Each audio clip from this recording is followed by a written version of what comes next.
pod point charger, charging away at 7 kilowatts, and it's been a really easy trip. I did do a video before, but I think I'll replace that with just a live stream. Just like to say, our trip for the weekend has been really good, and charging wise it's just worked out perfectly. Taking an extension lead was just the god saver, because there was no charging socket near to the car. It was a good 5, 6, 7 meters away. So yeah, carrying an extension lead, really good one. It's made me think that I'm going to buy a new one, a nice 7 or 8 meter rubberized heavy duty extension lead, but I also need a cover as well for the socket. So the plug's okay, but where you join your car charger to the extension lead, I think I need a waterproof case for that, because it poured with rain last night, but luckily we didn't need the charge last night. We were already fully charged by about 6 o'clock in the evening. The day before, though, I charged all the way through the night until 6 a.m. So if there had been rain forecast, I wouldn't have been able to do it. I'd had to have unplugged. There's no way I could leave it charging with an extension lead in the rain.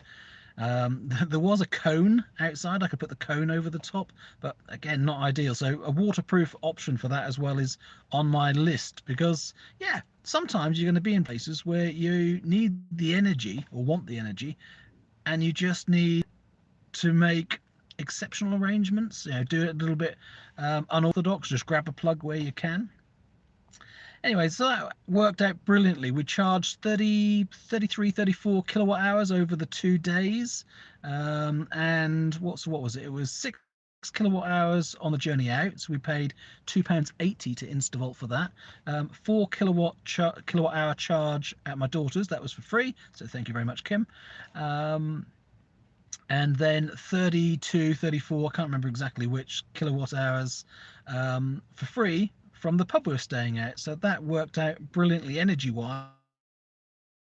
Started with 100% on the way home. Range said 106 miles. As soon as we changed the sat nav, it said 96 miles, and we've got 151 miles to travel. But we decided to stop here. Susan's just come back. Sorry, sweetheart. That's all right. I'm just live. That's all right. Come in. But I'm live, okay? So we just decided to stop at Fakenham. That we've been on the road 3.25 hours now, and that's plenty. We want a break. So we are 35 miles from home, I think, and the sat nav here, or sorry, the GOM plus my estimation of what's spare thinks we've got about 35 to go maximum. So in theory, if we slowed down to 30-40 miles an hour, we could probably get home.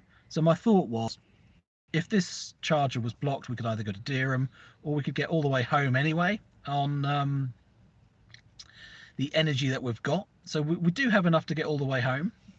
We've managed 5.2 miles per kilowatt hour already. So it's 5.2 miles per kilowatt hour, average speed 40.4 miles an hour, and we've done 118 miles so far. So I think we've got, oh, that's only should be 33 then. So we've got somewhere between 33 and 35 miles, and the car says 31 miles of range left. So we're a couple short. Would have to drive really slowly to get home. It just makes so much more sense though to say, let's have a coffee, let's walk the dog, let's have something to eat because it's lunchtime, I'm hungry, and use a charger here. And these pod points at Tesco, we here in Norfolk, that I would imagine so many around the country are just jammed and full, blocked, and people hogging them, sat here all day. And yet there's there's 4 bays here, 2 chargers, and there's just 1 car, just a Zoe, the charger. So it doesn't look like anyone here is really desperate for it. So it's a nice reliable car. I just noticed the car wasn't charging, so I just had to lock the car to get it to recharge. So anyway, hopefully another good example. Mini electric. We've done 340 miles, 350 miles over the last few days, and with just a little bit of planning, with just a little bit of making decisions to make the process easy, it just has been an absolute doddle. This morning was a good example as well. We woke up and it was pouring with rain, absolutely hammering. But just check the forecast, have a look at what's going on, and the weather's moving away. So all we had to do was wait an hour from when we were ready to go. So we just chilled and had breakfast a bit longer than we might have done otherwise. And before you know it, the sun had come out, the road started to dry, and basically we were following the rain. The rain was heading across to Norfolk, which actually meant we probably had a bit of a tailwind as well, I would imagine, a little bit. So it just made the journey easy. It made it very easy to get here. If we'd have driven heavy rain and headwind, probably we'd had to have stopped for a charge to feel comfortable around Peterborough time. So yeah, just taking a route where it's more economical, taking our time, setting off at the right time, we've just made the journey easier for ourselves. Now, I appreciate not everyone's like us. They haven't got the whole day to spare. A lot of people are on a clock and working all the time. But yeah, just make intelligent decisions to make your journey easy. And electric car driving just doesn't have to be hard, and you don't have to worry about it. I've stopped worrying about low range now.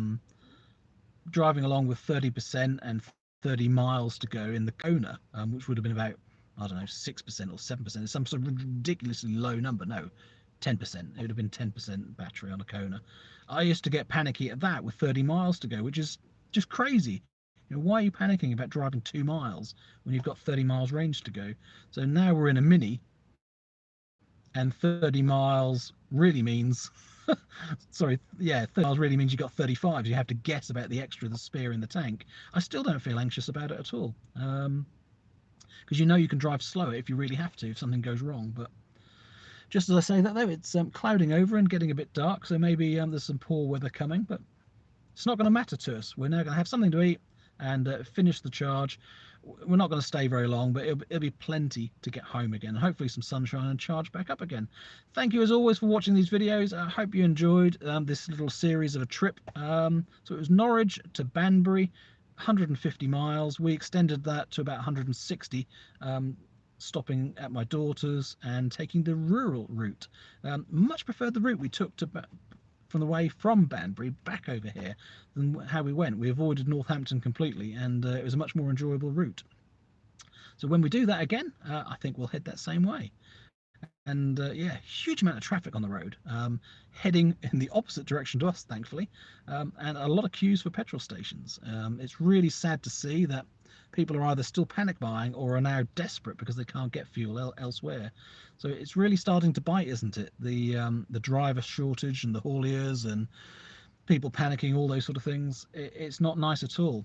Here in Fakenham, there's still petrol at the main station, but they were queued probably 15 cars in one direction and maybe 6 to 10 queued in the other direction.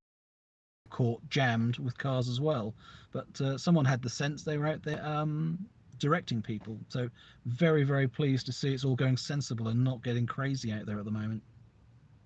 But yeah, we do feel a little bit smug, just a little bit, that we've made the right decision. And even though we're running low on fuel, low on electrons, no anxiety whatsoever, and yet all those car drivers are sensing anxiety about buying petrol. Good timing, I guess. It'll make a lot of people think twice when they start hearing of people with electric cars that haven't worried at all and haven't had any issues because they charge at home. It is crazy, isn't it, that petrol drivers and diesel drivers think they're doing better, think it's a more convenient way because it only takes them 2 or 3 minutes to fill up, and yet that fuel has to arrive on a tanker on the road. Anything could happen to stop that tanker getting there in time, and any little thing can happen in society to cause a little run on fuel. So you're relying on a lot more. You're much more independent when you're just connected to the grid and can plug in anywhere. Even if you've got a problem at home, you could plug in at your neighbours. There's a lot more options with electric cars, and there's no trucking in the fuel. It's online, live all the time with very good availability rates. So unless we start having blackouts, we're absolutely fine, aren't we? Anyway, thank you so much for watching. Time for me to have a coffee and something to eat now. Bye for now. Bye from Susan. Oh, cheerio. Take care. See you again soon for another video.